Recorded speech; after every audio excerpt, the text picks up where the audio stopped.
Hello Earthlings, Ultra by LeBron from the Bronx here today. We're getting into the 4 reasons why you should be doing boxing and the 4 reasons why you shouldn't be doing boxing. Starting off with number 1, the most important one, we have an epidemic of obesity in our country. That is a problem. We have to get back to our primitive nature. Boxing to some degree will get you into that primitive nature and it will keep you healthy. It will keep you lean, ready to go at any given moment. I don't care what anybody says, that is very vital. If you think about our ancestors 100 years ago or more, I say 50, 60 years ago or more, nobody was big. Because if you need to run, how are you gonna run? You're gonna be the first one to fall, and if something happens, it's gonna happen to you. You can't protect your family, and you are a liability. Do you wanna be a liability?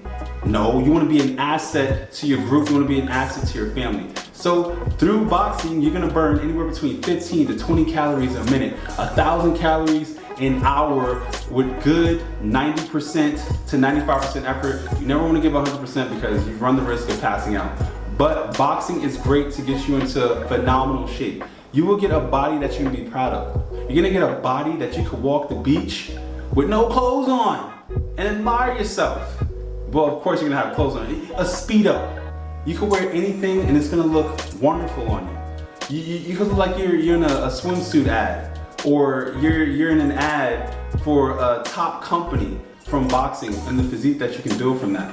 That's one of the reasons. And number 2, if you're confused on which martial art to take and you are going through this road of like, I don't know, karate, taekwondo, kickboxing, wrestling, Brazilian jiu-jitsu, boxing, as far as like foundation, is a great way to start, because boxing teaches you great footwork, how to get in and how to get out of danger. It teaches you how to be good with your hands.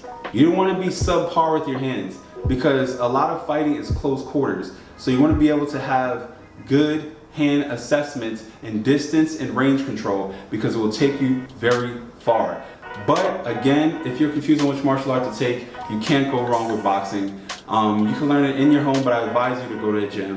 You can go to a gym that teaches multiple disciplines, and I guarantee you, boxing is going to be in one of those disciplines because how important it is to the sport of MMA. All right, getting into number 3. If you have a genuine desire for boxing and you have a passion for it, you can't get it out your head, you watch boxing matches all the time, you're watching ESPN, Showtime, when fights come on, and this is something that you want to live for and that you want to get into, go for it. The sky's the limit. But when I'm telling you, it is hard, it is unbelievably hard. I had a short little stint in in the amateur circuit, very, very short. I had fun while I was in it. I fought in the heavyweight division. But I will say, if you are boxing, you're gonna have to want it more than the next person. You wanna train harder than the next person, because if you're not doing that, that person may have that edge on you. They're gonna have your number, lights out, game over. That is not what you wanna do. You don't play boxing. Boxing is a high-speed chess match, and you gotta respect the sweet science that it is. So if you're getting into it, you're getting into it 100%. You don't wanna have one leg in and one leg out. That's not how it goes. All right, number 4. If you wanna learn self-defense, it's a great way to start, because most fights, they end up with the hands. Most fight is with the hands, right? So if you think about that, if you have good hands, most of the time, in an impending attack, you can stop that threat right there, okay? Hey, not most people know wrestling. Not most people know Brazilian jiu-jitsu, judo. I hear this argument all the time. Those are great disciplines. But in a street fight, you want to be able to get in and get out. And if you can flee, run away. That is the best choice. Because you don't have to worry about hurting someone and you could potentially end up in jail or put them in a hospital, or you having that same thing happen to yourself. No. So if you can run, run. But if you have to assess that situation, having boxing will help tremendously.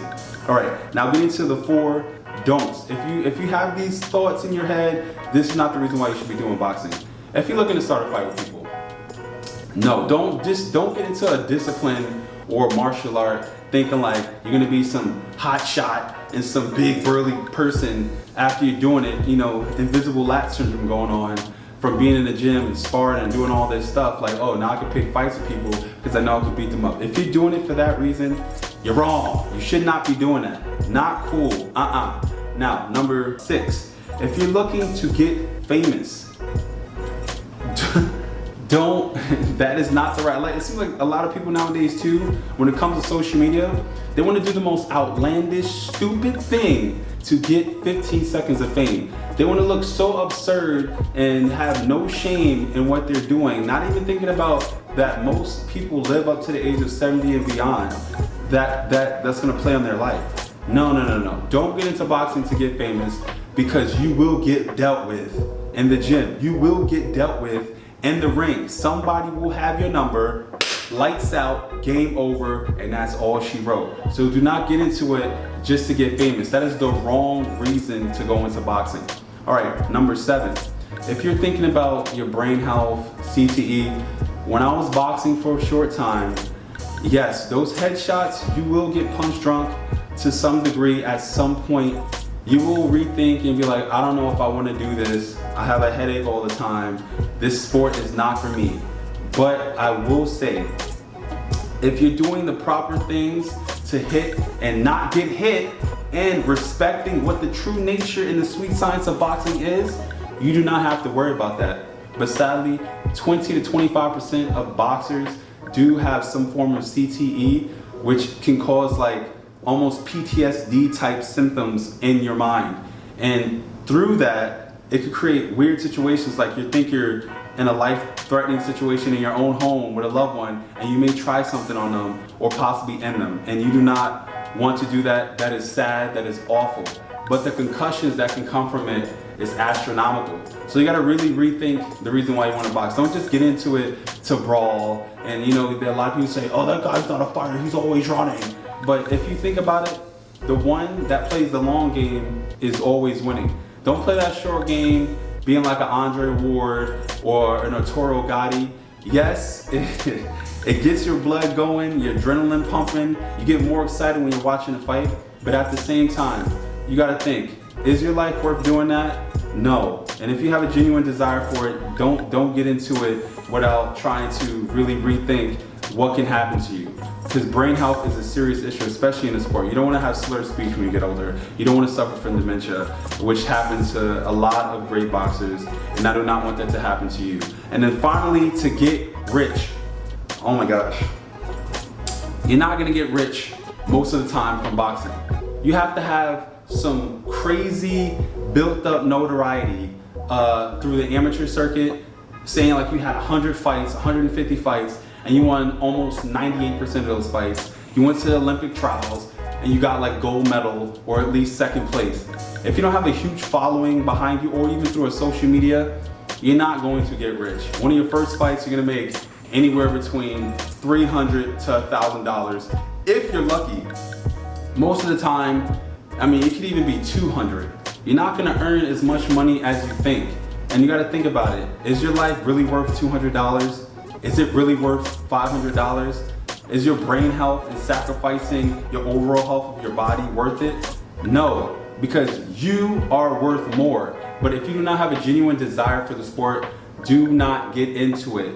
All the health risk is not worth it. Hopefully this video helps. And if you like the video, please subscribe. And other than that, stay with peace and love, everyone.